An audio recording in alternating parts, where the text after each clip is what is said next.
it's really high. So I love it. I went through, you know, all these rooms with different installations. Yeah, it's a warehouse with all this crazy stuff inside. You could easily get lost in these interesting sculptures around. So yeah, I love it. I love it. Definitely in places like that, I can imagine I could play darker sound that I usually play. So I'm sure when all the techno DJs are coming to this place, probably they had these things in their mind. Yeah, today I can play really raw and dark. Definitely, this is what comes to my mind when I walked in. Definitely.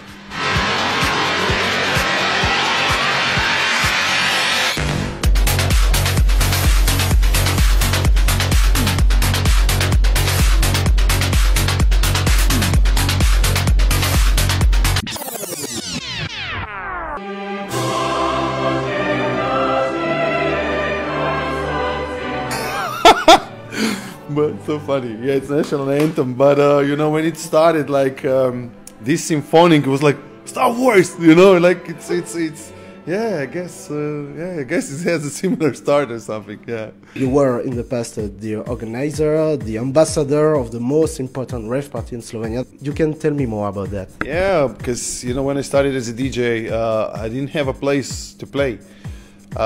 Most of the places where I played after years.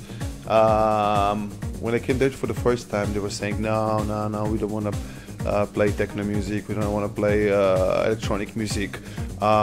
If we will do that, we're gonna invite like big stars from around the world, not you, because you are a newcomer.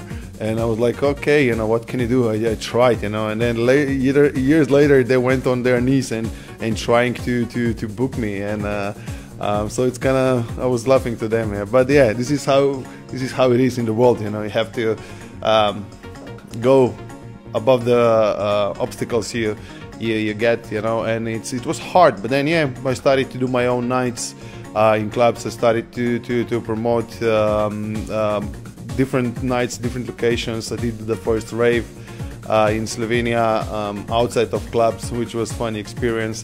Yeah, so I was, and me and other friends, we were actually the pioneers of electronic music in Slovenia. And then yeah, it was exciting in the beginning. Imagine, we just went independent, hardly any shops to buy any electronic music, no TV station related to electronic music, no magazine, no nothing.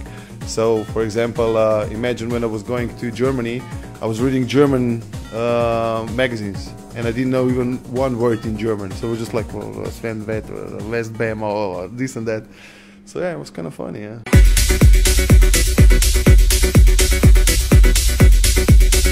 Actually, I don't play this tune because it's a bit too soft for my sets right now. Really? Yeah. It's I mean, soft. You know, it has a different mood that I play right now. I still think it's a great track. Luckily, I have a really good memory of tunes. I have a really bad memory of titles, but I have really good memory of tunes. So like when obviously it has this something, you know, something inside. If I remember it, obviously it's an amazing tune. What I think about this tune, man, it's obviously guys are doing great, and they're doing something right.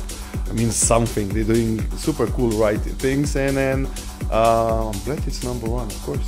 But it's very cool to hear this kind of music to make techno party. Yeah, of course. It's I mean, again, though I play a lot of their records, probably this is the first one that I don't play that went on charts so high. But yeah, they're doing an amazing job. So for me, there's no surprise. They're #1.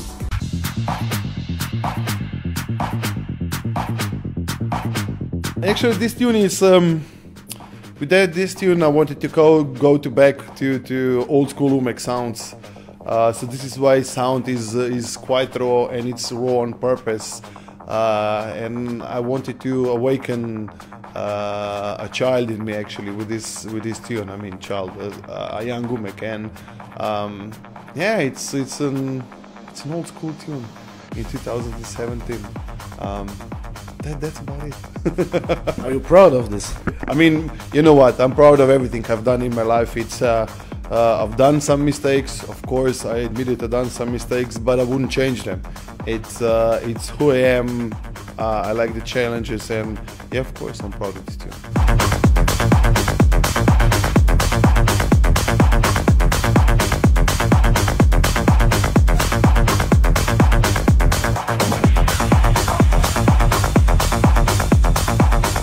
In the past, you received many awards for your production. For example, Goes On and Bonfire. You received the IDMA award. I mean, especially it's cool because you get those awards in States, especially in those times. You know, now times change. You know, EDM and electronic music is huge in States, and you know, those awards just came when the scene was started growing. And yeah, I still remember going on the stage where I received this award, and it was kind of funny, you know, because in techno awards are not really cool, you know what I mean. But then again, you know, this is people voted for me, so I'm really happy, and I'm really happy for support. I'm happy for the awards that I get, so that's a recognition of my good work. So I think the only way to do it is to be happy about it. If you had to start again your career, you would do the same? Yeah, of course, man. I would do exactly the same. You know, it's like you learn from things you've done. You know, now when I listen to old tracks of mine, you know how many mistakes is in my production. I've done, like, let's say for the first 20 records I released. At that time I was so proud, and I was thinking, oh my God, I know a lot. But now when I listen to that sound, I was making that music, there was just mistakes after mistake after mistake. But there's something in there, you know, definitely. I heard it, others who released those records heard it, and there is something, you know, but it was so innocent, you know, so different, you know, knowledge. And these days I know a lot about the production, and when I listen to all the records, I'm just like laughing, because sometimes it sounds like somebody else made those tunes, it's not me. I'm trying to get in that early stage, and this is something I cannot bring it back. It was that moment, you know, that magical moment, those things, those mistakes, and that knowledge happened, and those tracks are what they are.